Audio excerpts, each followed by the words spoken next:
Well, thank you and good morning. Thank you for joining us bright and early on a Monday morning. We want to make sure that you start off your week with the best information on the state of the city. This event marks my 8th and final State of the City address.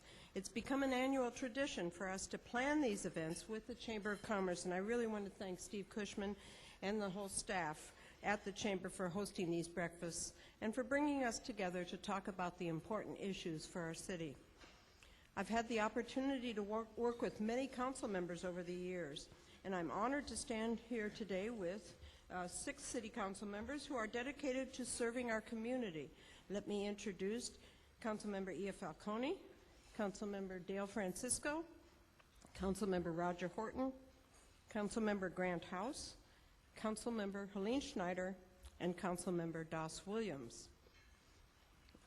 And they're all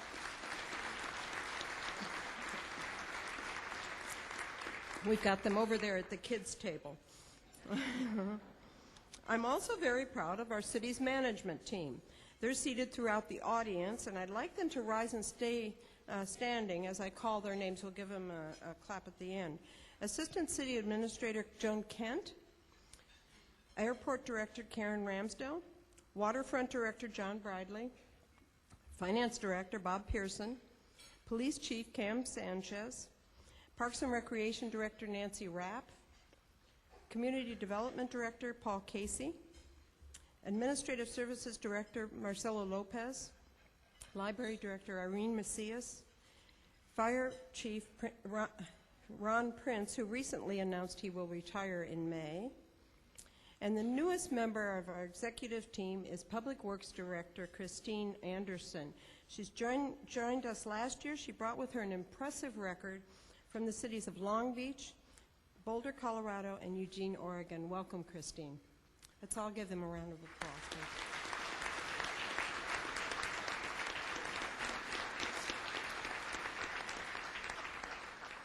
We are fortunate to also have the leadership from City Administrator Jim Armstrong, who last year celebrated over 30 years serving local government, and also City Attorney Steve Wiley, who's been enforcing city laws and advising City Council on legal matters for 25 years. This morning I want to discuss the progress our city has made over the last year and the challenges that lie ahead. Our city has come a long way in the past 20 years. We have the amenities of a much larger city. You can begin the journey to anywhere in the world from our very own Santa Barbara Airport. On our waterfront area boasts the longest stretch of parks and community facilities of any California city that I know. Our children play in parks that are maintained without toxic chemicals, and from lawn bowling facilities to skateboard park by the ocean, we've provided many recreational opportunities for residents of all ages. Our water and wastewater facilities ensure that water is safe to drink and our oceans are kept clean. The well-traveled streets of the city are repaved every 6 years, and you can get anywhere in the city on foot, by bike, or on an MTD bus. Our streets are protected by police officers that are attentive to neighborhoods and tough on crime. Our firefighters are well-trained professionals that protect our homes from emergencies each year. Since my last State of the City address, our public safety personnel were tested twice with wildfire emergencies. I really want to give a special hand to the firefighters and to the police officers that evacuated residents safely and prevented a quick-moving T-fire from crossing the Riviera just 4 months ago. Let's give them a hand.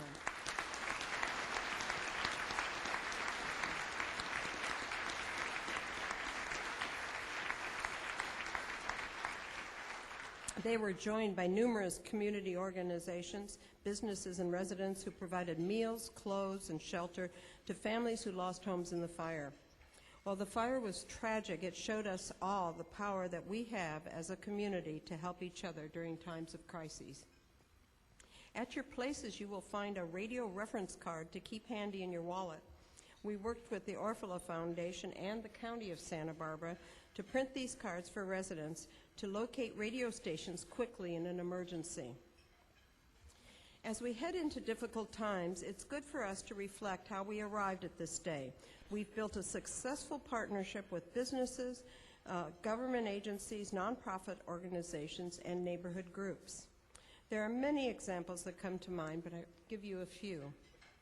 For years, the art district north of Korea was incomplete without a performing arts center. The city's redevelopment agency provided $5 million to the Granada Theater and built the Granada Garage to help people frequent the arts and shops north of Korea. We've recognized the special place artists have in beautifying our community. This year, we provided funding for over 70 arts organizations to plan events and festivals and sponsor art performances. These events enrich our city and attract thousands of people to Santa Barbara each year. These efforts complement our longtime partnership with the Santa Barbara Conference and Visitors Bureau to bring visitors to Santa Barbara. This year, we provided $1.5 million in funding for the Visitors Bureau, or 75% of their total budget. This is a significant investment for our city to continue attracting visitors to Santa Barbara. Once people come to Santa Barbara, we need to help them move around without getting in their cars, and we've provided funding to MTD to operate a downtown waterfront shuttle that can take you from the Arlington Theater to the wharf or harbor or zoo for only a quarter. Supporting our local businesses has always been a top priority for the city, and together we've developed a healthy mix of businesses and a vibrant downtown core. We've prepared a short video to look back on how our downtown and waterfront have made Santa Barbara the envy of many communities. Known as the American Riviera, Santa Barbara offers a sun-drenched coastal paradise of whitewashed Spanish colonial buildings, acres of lush landscaping, miles of serene beaches, iconic historic landmarks, and cultural venues. Much of Santa Barbara's charm lay in the heart of the city, downtown, and the waterfront. The Santa Barbara Region Chamber of Commerce, the downtown organization, architects, property owners, and individual businesses all have played a major role in keeping a beautiful and vibrant coastal community. But the city, through the use of its capital improvement program and the redevelopment agency, has taken the lead over the last 4 decades in maintaining and upgrading the public infrastructure in this historic and vital area. The city's goal is to create an economically viable central core that offers an attractive and pleasant environment to residents and visitors alike.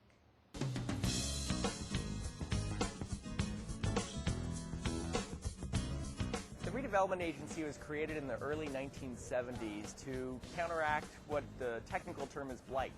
But if people who were here in the 70s remember State Street, especially Lower State Street, it is not the State Street we know today.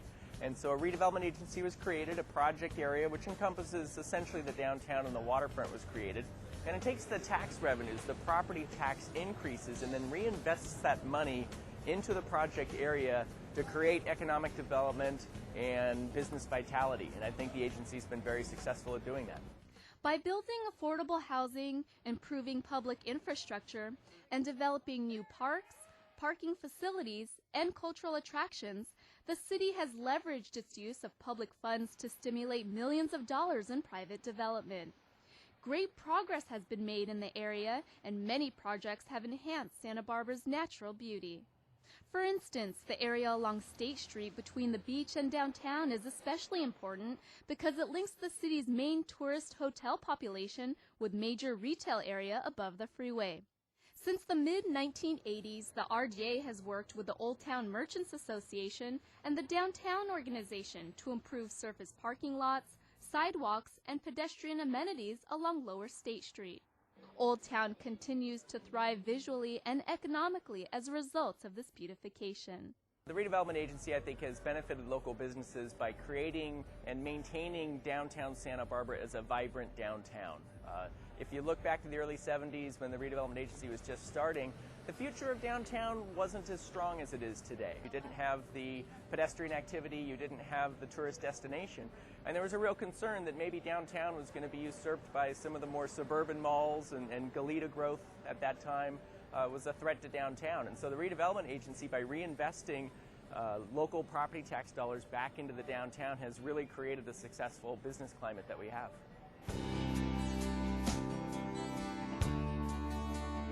In 1999, downtown businesses partnered with the city for new brick sidewalks, updated street furniture, and lush landscaping in the 400 through 1200 blocks of State Street.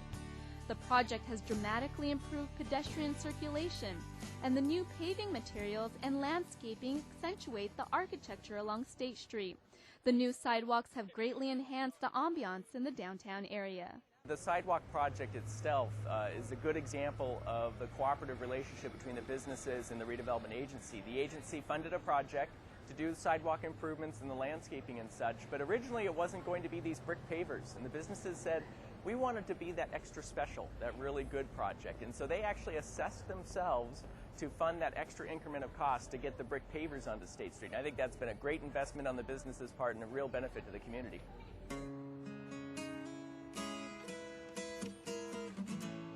Downtown businesses stepped forward to partner with the city in the late 1970s to create a parking assessment district which helps fund the cost of parking operations and capital projects to address long-term maintenance issues in parking facilities. Through this partnership, the city and merchants have been able to provide a free parking period to help keep downtown merchants competitive with other retail areas.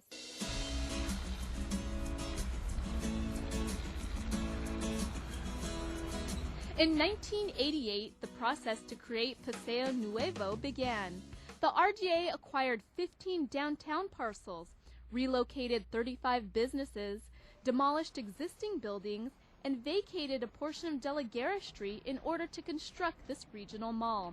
The goal of this project was to retain an estimated $60 million in annual sales that leaked out of Santa Barbara to other areas. Another partnership is with the Downtown Organization. This successful relationship provides for regular power washing of sidewalks, landscape and streetscape maintenance, and for cultural and promotional marketing programs to attract people downtown, including assistance with the colorful State Street Flag Project and popular First Thursday event. In the 1990s, a waterfront park was developed across from the beach in a blighted area known as the Jungle. This expanded Chase Palm Park along Cabrillo Boulevard by 10 acres.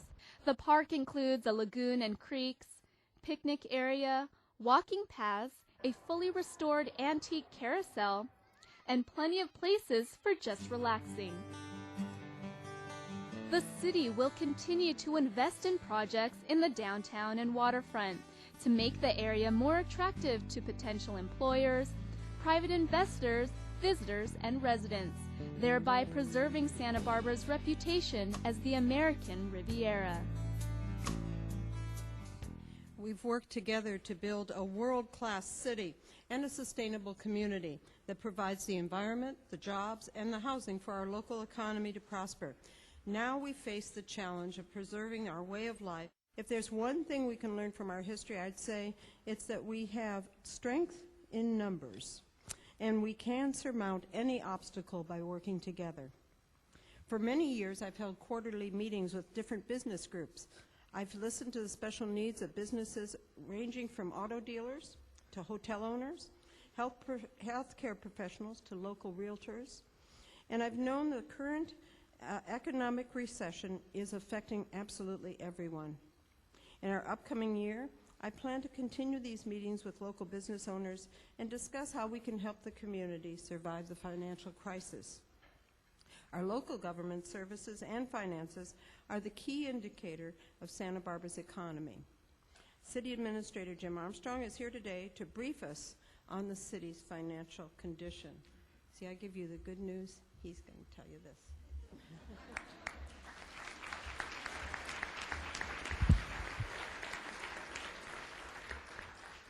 Thank you, Mayor. Excuse me. Thank you, Mayor Bloom.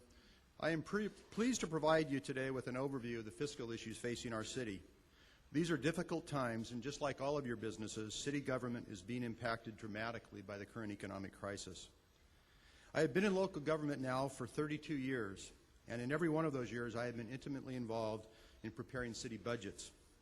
I've been through the period right after Prop 13 when property taxes were slashed in half, the recessions of the 1980s, the 1990s, and the recession right after 9/11. But I have never seen government finances in California in such a difficult position. My purpose today is to briefly discuss how the current economic crisis is affecting city finances and the steps we are taking to minimize the damage and ensure the city operates in a fiscally safe manner. In my remarks today, I'm going to concentrate primarily on the city's general fund, which is the portion of our city that provides traditional governmental services such as police and fire, parks and recreation, libraries, planning, and building safety. These parts of the organization share one aspect in common. They are primarily supported by tax revenues rather than fees and charges. As a result, they are affected the most by the current economic crisis. The other operational segment of our city we call enterprise operations. These functions include the airport, the waterfront, our wastewater and water utilities, downtown parking, and our municipal golf course. While each of these operations are also impacted by the current crisis, the situation is not nearly as severe since they have the ability to adjust rates and charges, for the most part have diverse revenue streams, and are not as susceptible to swings in tax revenues. I want to stress that the problems being faced today by Santa Barbara are not unique. In fact, many state and local governments are experiencing problems much more severe than Santa Barbara. As you can see on the slide, cities large and small throughout the country are experiencing sharp declines in revenues and increased expenditures. We're clearly not alone. First, I'd like to define the scope of the problem we are facing. While the city's total budget is approximately $250 million, our general fund equals about $109 million. As you can see from this pie chart, 62% of these revenues are derived from taxes of one type or another. Unfortunately for us, these tax revenues are most impacted by the current economic crisis. The next chart breaks down our major revenues further. The city's largest source of revenue is from property taxes, followed closely by retail sales taxes. The next largest source of revenue comes from the transient occupancy tax, which is the 12% levy on hotel rooms in the city. The next largest tax revenue received by the city is the city's utility users tax, which is levied on all utilities in the city. And lastly, we have grouped together a number of smaller sources that include service charges, fines, and investment income. When the current fiscal year began on July 1st, 2008, we knew that we were entering into a recession and used very conservative assumptions, or at least what we thought were conservative at the time. The budget was balanced, and although we did budget the use of some one-time funding sources, we felt pretty good about the condition the city was in. But since last September, the current economic meltdown has impacted several of our major revenue sources. For example, sales taxes are now expected to be down $2 million below our projections, and the transient occupancy tax is expected to be $1 million below our projections. Property taxes will be off slightly at $140,000, and due to the low interest rates, even our interest income will be off by about $246,000. Due to the collapse of financial markets, construction has ground to a virtual halt, and we expect various fees, especially in the development area, to be below projections by $1.5 million. In total, we now estimate that we would have a gap in our general fund in the current year of approximately $6.7 million, assuming we took no corrective actions. In order to deal with this situation, we took a number of steps immediately to bring the budget back into balance.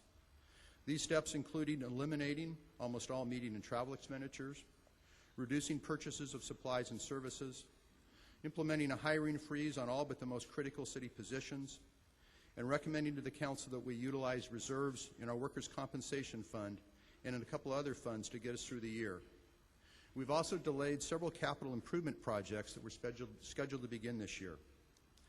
I am hopeful that these steps will be sufficient and we will get through the current year without using any additional general fund reserves. Our real challenge will be how to deal with this situation in fiscal year 2010 and beyond. Based upon the current revenue situation, if we do nothing, we will have a budget shortfall next year of at least $9.5 million. Clearly, that is unacceptable. Before I go into our strategy for next year, I want to go over a few elements of the city's general fund so you can better understand how difficult it will be for us to solve this problem.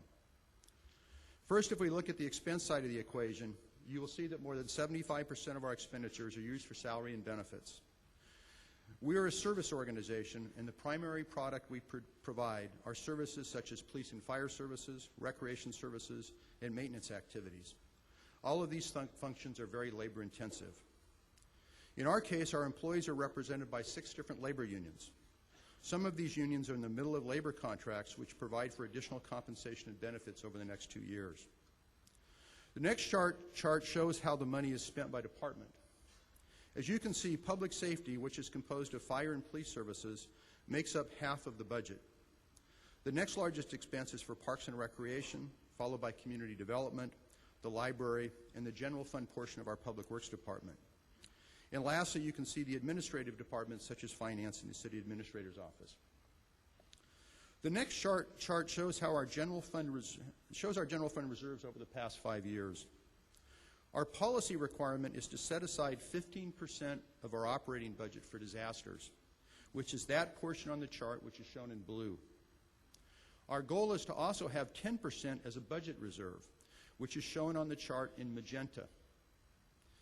If the reserves were fully funded, they would be at about $27 million, which is represented by that line on the chart. For the past several years, we have been using budget reserves to cover rising costs, and last year to cover new revenue losses. In the short term, that's what those reserves are for. But now we are in a position where these budget reserves are nearly depleted and will not be available to help us next year. I want to be very clear. The level of reserves which the city has is still very healthy. But we are in a position where we cannot use reserves to help us solve next year's budget problem.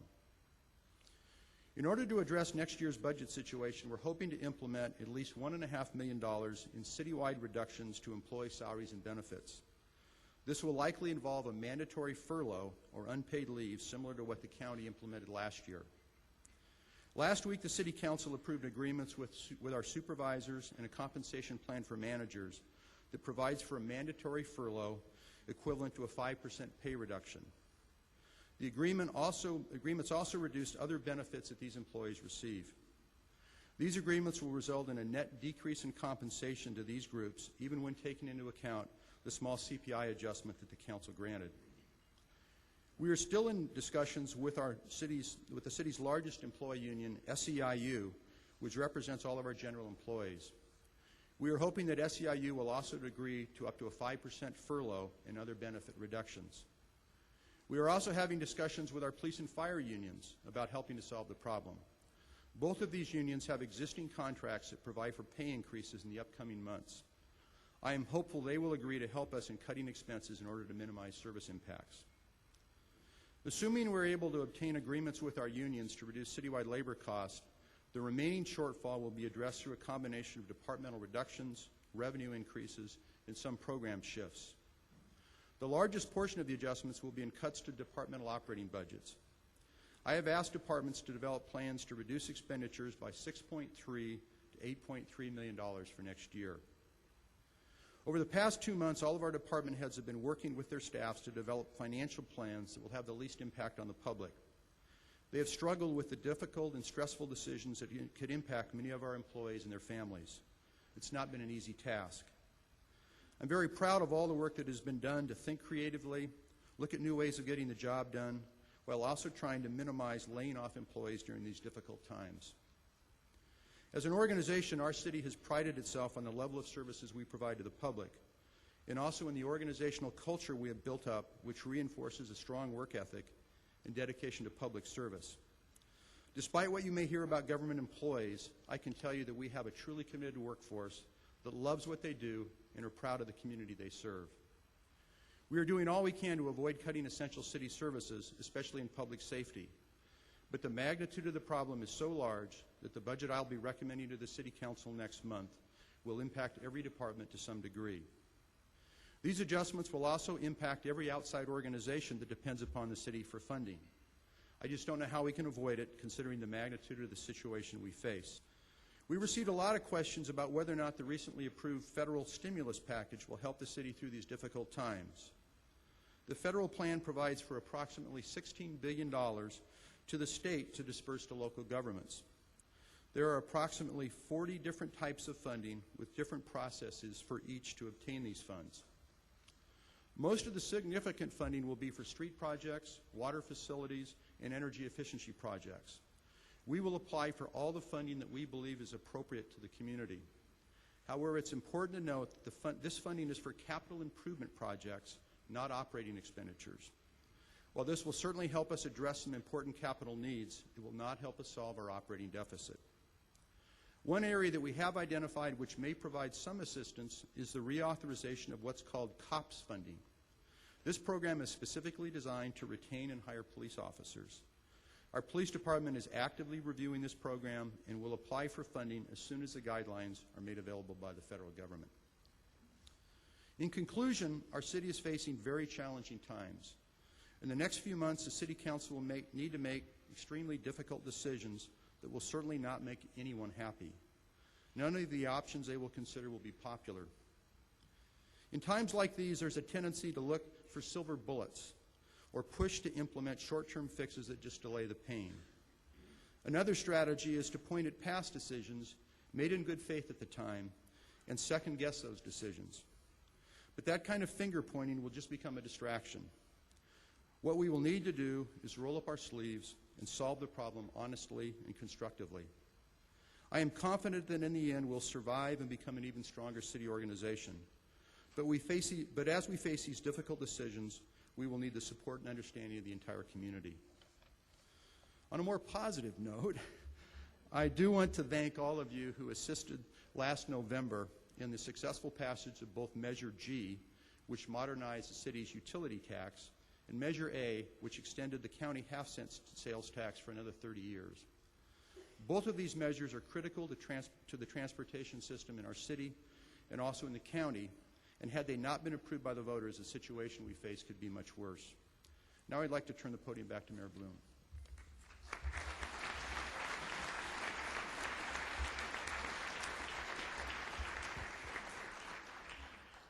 Well, thank you, Jim. For the rest of my presentation, I want to share some of the city's achievements and upcoming projects in the areas of community facilities, public safety, and long-range planning.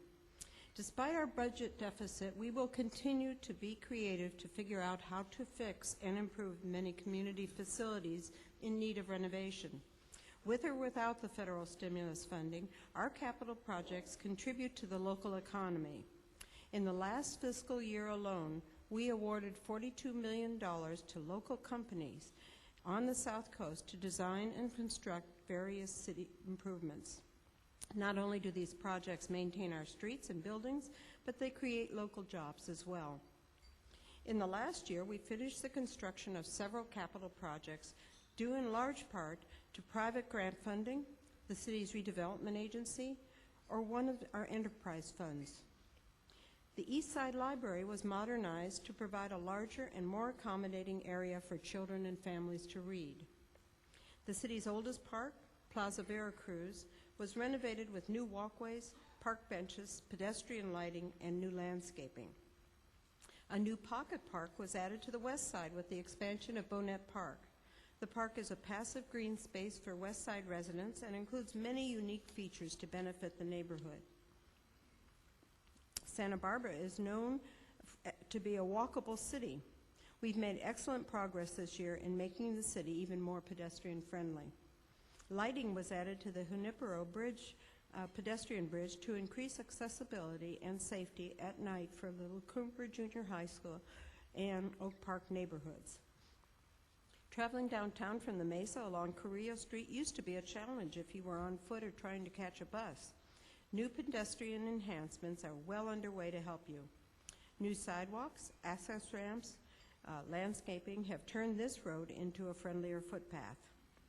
Construction is now underway to complete more improvements by summer, and in the end, this project will seamlessly connect pedestrians along Carrillo Street from Mesa to downtown. At the Mission Street Freeway Underpass, we've added new sidewalks, landscaping, and benches for pedestrians, and new bike lanes and street lights to improve safety for cyclists. Even the traffic signals have been modified to detect not only vehicles, but cyclists as well. This project completes the Pacific Coast Bike Route through Santa Barbara by adding bike lanes between Castillo Street and Modoc Road. In the waterfront, pedestrians are now enjoying new sidewalks along East Cabrillo Boulevard. As the gateway to our community and site for the weekly arts and crafts show each Sunday, the entire sidewalk was replaced from Anacapa to Milpa Streets. We've added new benches, landscaping, trash cans, and recycling bins. Starting this spring, West Beach will get a similar facelift with sidewalks, lookout areas over the multi-use pathway from Stearns Wharf to the harbor, and intersection improvements on Cabrillo Boulevard at State and Castillo Streets. We are also keeping our streets cleaner. Street sweeping expanded into the San Roque and Bel Air neighborhoods, completing the final stage in the citywide program. We finished all these capital projects in the last year, but there are still some significant capital projects underway. After years of planning with the U.S. Army Corps of Engineers and Santa Barbara County, we have now completed a major milestone in the Mission Creek Control project. In this next video, you will learn what it takes to prevent flooding for businesses downtown and residents along the creek. The Lower Mission Creek project area is 1.3 miles of creek between Cabrillo Boulevard and Canon Perdido. Most of the year, the Lower Creek trickles runoff from 7,200 acres of watershed above it. But when it rains heavily, that trickle turns to torrent, and historically, that has meant trouble for the surrounding businesses and homes. The area is prone to flooding. In 1995, El Niño storms caused millions in flood damage. Floods also drenched lower parts of the city in 1998 and 2005. To prevent catastrophic damage, the U.S. Army Corps of Engineers, the Santa Barbara County Flood Control District, and the City of Santa Barbara joined forces in the Lower Mission Creek Flood Control Project. The overall Mission Creek project has a capacity improvement from 1,500 cubic feet per second to 3,400 cubic feet per second. The bottleneck in the system is right here on Montecito Street. It's the Montecito Street Bridge. It has a 1,500 cubic feet per second capacity. So what the culvert's going to do is carry the remaining capacity, which is about 1,900 cubic feet per second. To achieve this, the project will combine a series of bridge replacements and channel improvements. One other aspect, in addition to the flood control aspect, is that over the years we've tried to incorporate more and more creek restoration and water quality improvement. As part of the project design, we have incorporated habitat improvements for wildlife, including some endangered species like the Southern California steelhead. We've also added elements of landscaping with native trees to provide shade and cooling, and other native plants. Due to the time, cost, and complexity of the project, a multi-phase approach was implemented. The project broke ground with the installation of these culverts under the Union Pacific Railroad, a critical first step that involved closing the tracks. And the railroad is a very technical operation. They don't like to shut their rails down for long periods of time. It costs a lot of money when the rail service is out. It has to involve coordination with Amtrak because we got an extensive passenger train service that goes through Santa Barbara. So all of this has to be done, and there are only certain windows that happen. So in this particular case, the UP Railroad, who was really a tremendous partner with us, identified a window that they could close the rails down.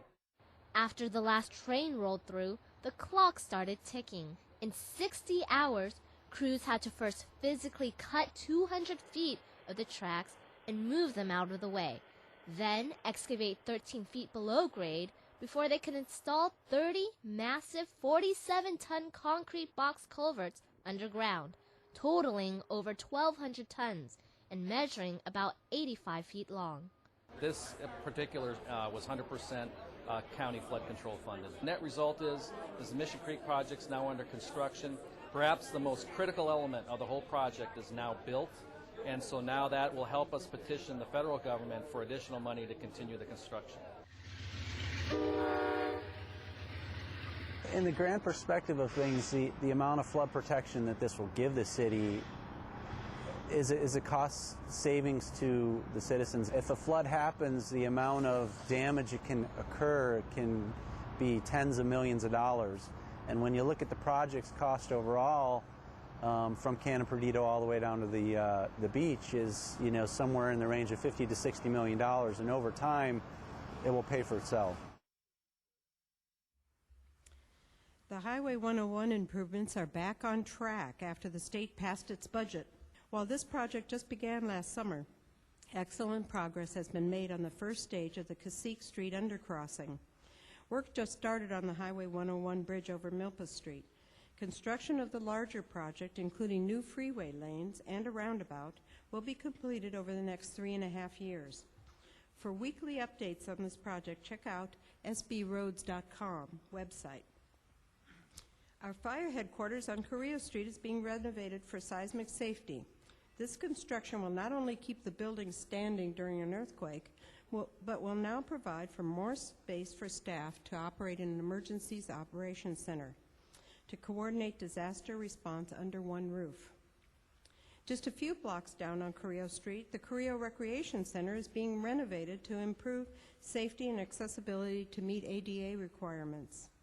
The project will also replace outdated mechanical, plumbing, and electrical systems. The center is used by 100,000 people each year, so we're looking forward to completing the project. Construction is also about to begin on the new airport terminal. The newly remodeled terminal will improve security and handle the higher passenger counts that we're seeing today. Financing the project has been a challenge in recent months. On the bright side, we received very competitive bids. The lowest bid for the terminal came in at $33 million, almost 29% below the engineer's estimate of $46 million. Unfortunately, the bond market has made it difficult to sell bonds for the project. We're now starting to see favorable signs in the bond market and hope to sell these bonds to pay for the new terminal. The council will consider awarding the bids tomorrow for the project that should be completed by 2011. The total project will cost $54 million and will be paid from passenger charges, federal aviation funding, and bond funding. All of these projects at the airport, the Carrillo Recreation Center, the fire station will include solar panels to increase our use of renewable energy. From the beginning, we designed these facilities with sustainability in mind. Just a few weeks ago, I threw the switch on the largest solar power system in the city. Our corporate yard on Laguna and Garden Streets is now powered by the sun. This next video will show how we installed the system without the city spending any money up front. The energy picture of the United States and of the world is changing, whether we like it or not.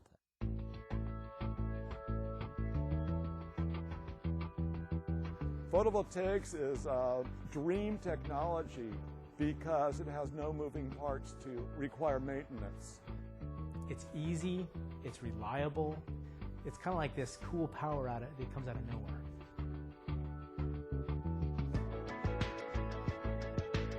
The Laguna Street project, we're going to be installing 200 to 400 kilowatts of photovoltaic cells on top of the city corporate yard. And that'll be what we call a power purchase agreement. That's installed by a third-party company and maintained by them, and we purchase the renewable power produced by that system. We actually provide the financing, so we provide the capital to actually buy the system, pay for the system, and then we own it for 20 years and provide electricity to the city. But what that really enables us to do and allows the city to do is to get into solar without taking the risk or putting up the capital of the city. Because we actually do that and then sell electricity at an understood and agreed price going forward. So we do the engineering, the procurement, and the construction of the site here. And so we are hired by the financing company, Tioga Energy, to build this system. We're actually saving money by building a system that has a lower cost of power over the life of the system.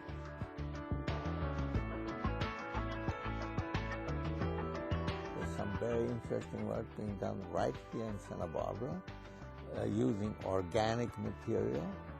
The goal here is to be able to make low-cost solar cells. Exciting new stuff. Solar photovoltaic systems look better and better as the price of electricity goes up.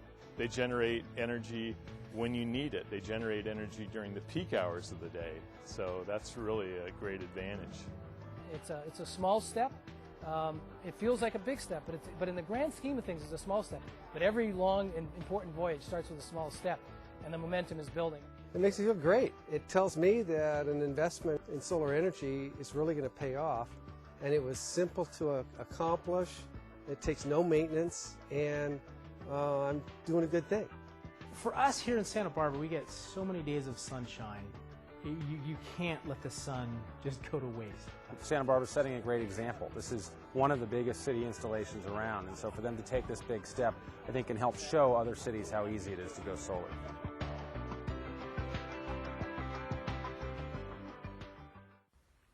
The last project I want to cover is Marina One. Many of you may not know that our largest marina is over 30 years old and needs to be replaced. Once planned to begin this fall, this project was approved last year for a $7 million loan from the California Department of Boating and Waterways. Unfortunately, the state was not able to provide the loan funds to the city. We are now anticipating receiving funds from our approved loan and hope to obtain bids on the project in the next few months. If we receive funds from the state, we will begin construction in the winter or spring of 2010. This will be the first step in a 10-phase project that is anticipated to last 14 years. These projects were funded by Redevelopment Agency, Streets Capital Program, enterprise funds, or grant funding. I want to reiterate that these do not compete for funding with the general fund programs and services. In the area of public safety, gangs have emerged as one of the most pressing issues in our community. The city has been coordinating a multi-agency team to tackle youth violence. This team consists of our police department, Parks and Recreation Department, school districts, county education office, sheriff's office, probation department, and many community-based organizations that play key roles in connecting kids to the resources they need. We've agreed that the scope of the problem is multifaceted and that no single agency or strategy can solve the problem alone. We developed a multi-pronged approach to curb youth violence that includes strategies in 5 areas: enforcement, recreation and after-school programs, employment, education, and support services. Over the last year, our multi-agency team has met to plan and implement new programs and gauge the results. I want to discuss some of the highlights, but first let me just show you this footage from the largest gang enforcement effort ever on the South Coast. Radio check 1, 2. It's 5 a.m. on Tuesday, October 15th, 2008. Still dark, most people in Santa Barbara fast asleep. But at Earl Warren Showgrounds, dozens of law enforcement agencies were wide awake and gearing up for the largest gang raid ever on the Central Coast. Sheriff's departments from the counties of Santa Barbara, San Luis Obispo, Ventura, and Los Angeles, and police departments from the cities of Santa Barbara, Santa Maria, Lompoc, Ventura, and Oxnard, as well as the Santa Barbara County Probation Department, the DEA, ATF, FBI, and the U.S. Marshal Service all took part in this early morning gang crackdown. City TV had 4 videographers embedded in the operation. SWAT teams armed with weapons and suited up in protective gear made their way to at least 60 homes throughout Santa Barbara. Their target, members of Santa Barbara's East Side Gang, one of the city's largest criminal street gangs. During the early morning raid, members and associates of the East Side Gang started their day with a wake-up call of a different kind. Law enforcement officials knocking on their doors. One after the other, gang members and associates were read their rights, slapped with handcuffs, and taken away. Over the last year and a half, attending meetings on both the east side and west side of our city, our community residents have been fed up with this behavior by gang members. They're tired of their communities looking unsafe and being unsafe. They're tired of being intimidated at the market, their kids not being able to practice on the soccer fields because these criminal street gangs believe for some reason that these streets belong to them. I'm here to tell you that this is nonsense, and that is the reason that today's operation, I believe, has been very, very successful. For the past 20 years, this gang has claimed territory on the east side of State Street. They have been responsible for serious criminal activity, including murder, attempted murder, robbery, and narcotics distribution.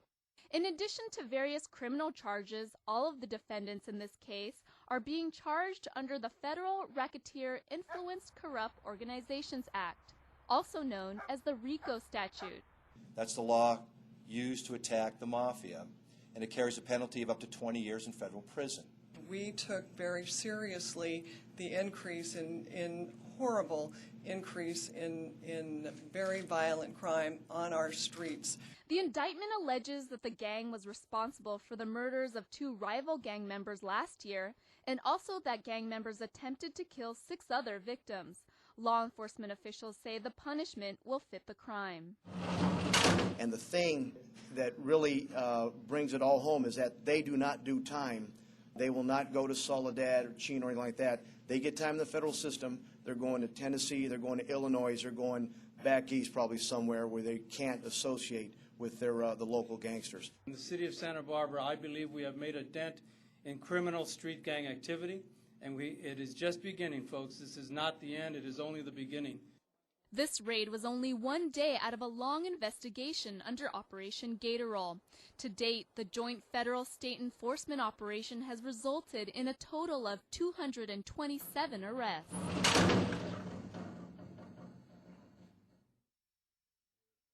Well, thanks to Cam Sanchez and his whole team there. As you can see,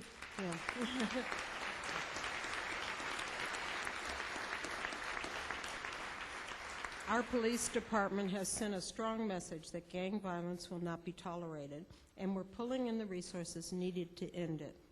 It's not law enforcement resources alone that can rid neighborhoods of gang violence.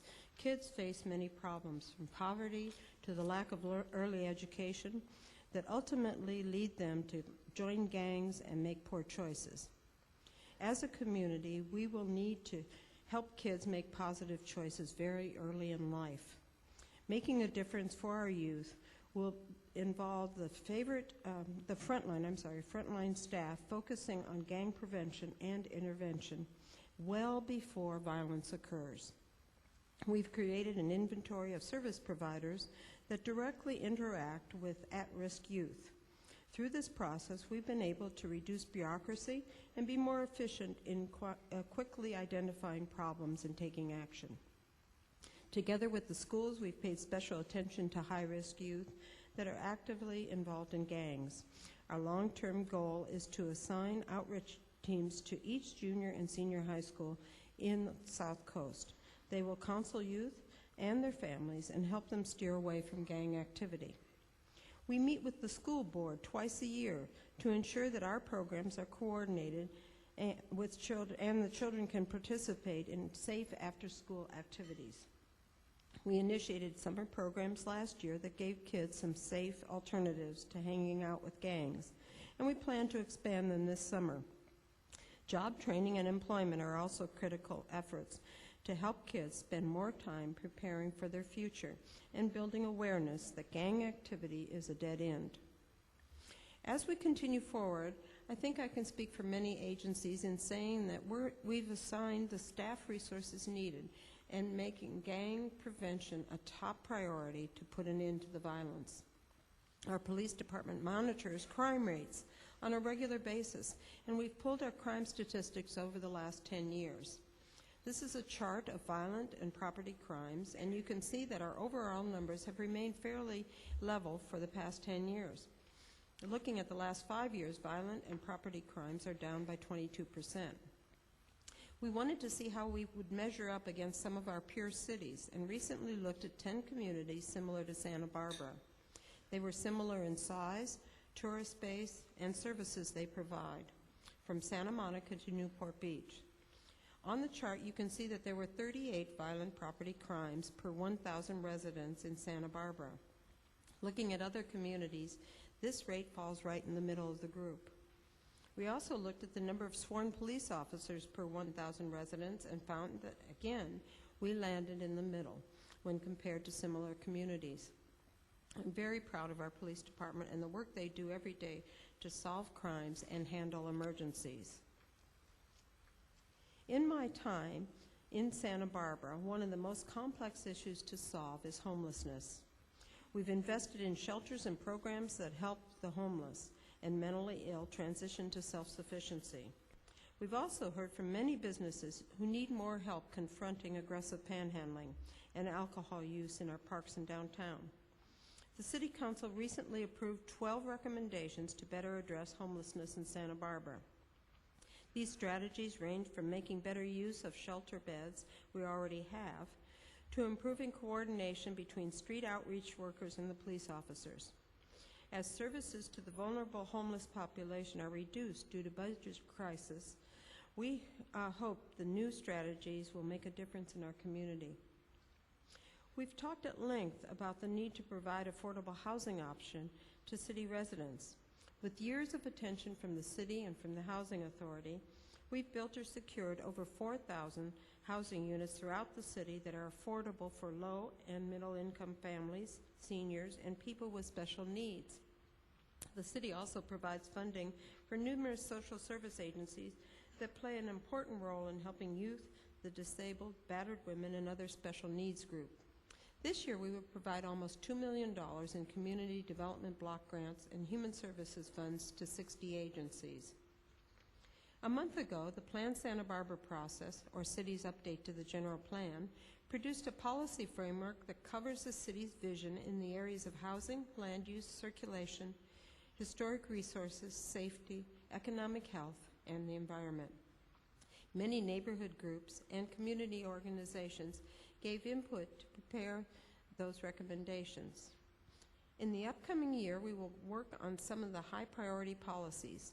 We will update our housing element to ensure a wide range of housing options that meet the needs of a diverse population. It's also time to update our land use element and map that guide the review of development projects. This document will help us determine the amount, the location, and type of growth we want to see in the years ahead. As your mayor for the last 7 years, I've attended many meetings and conferences, fundraisers and events, celebrations and ceremonies. I'm often asked what makes Santa Barbara so special. There are many answers to this question. There's a natural beauty of a city residing between the ocean and the mountains. There's a small town feel, a Spanish architecture, and sense of history that makes a stroll through Santa Barbara very special every time. The many locally owned shops and restaurants set the city apart from the rest. Our pristine parks and community landmarks never lose their appeal.